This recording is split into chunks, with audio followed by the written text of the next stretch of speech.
A lot of foreign Africans have been urged to shift from rhetoric to action in building the continent they desire. This call was amplified at a 2025 Africa Day Celebration Summit held in the nation's capital, where dignitaries stressed the need to change the narrative for future generations.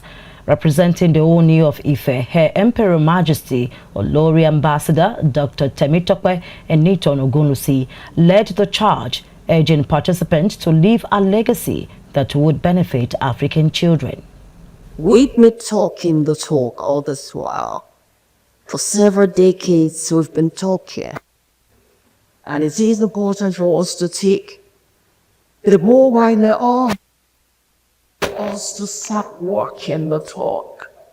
How I will leave it as an example for these little ones to how it's okay. Render service, selfless service to Africa in the course of doing whatever you call job. From Africa, Africa holding together to do and present a cultural I am because you are.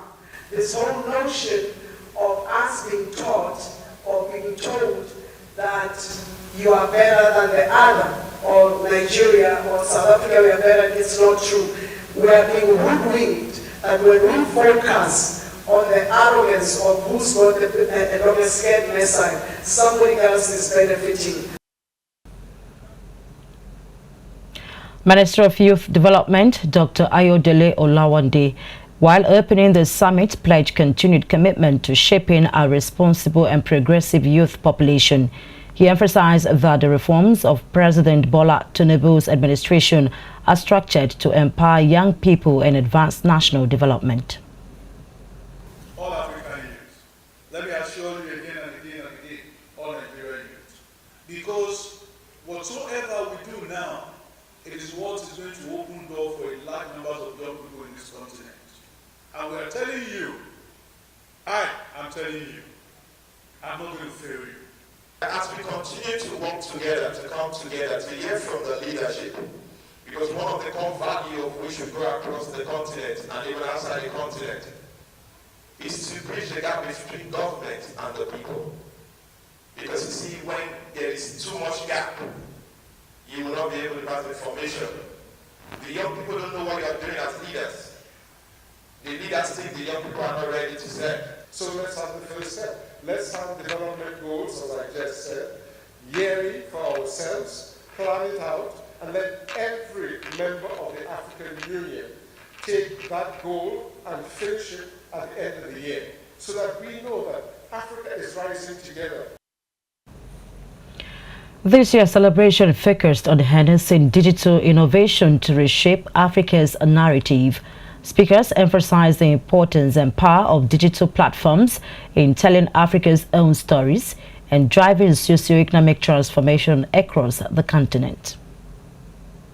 No matter what you do with African stories in terms of telling them, make sure you digitize them for posterity's sake, not just for this generation, but for generations yet unborn. Computer age, because most of you, when you see them playing with phone handsets, you see as if they are the ones that produce that handset.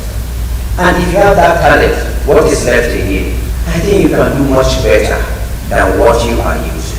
So please, the hands must be on deck. I know you need an enabling environment for you to achieve those things, but I bet you we have to create it within ourselves. We don't need any external body to create it for us. With the African Union's Agenda 2063 as a central theme, the summit also called for intentional efforts to close the generational leadership gap. The push is to ensure a seamless transition between the old and the emerging leaders to achieve the continent's long-term goals.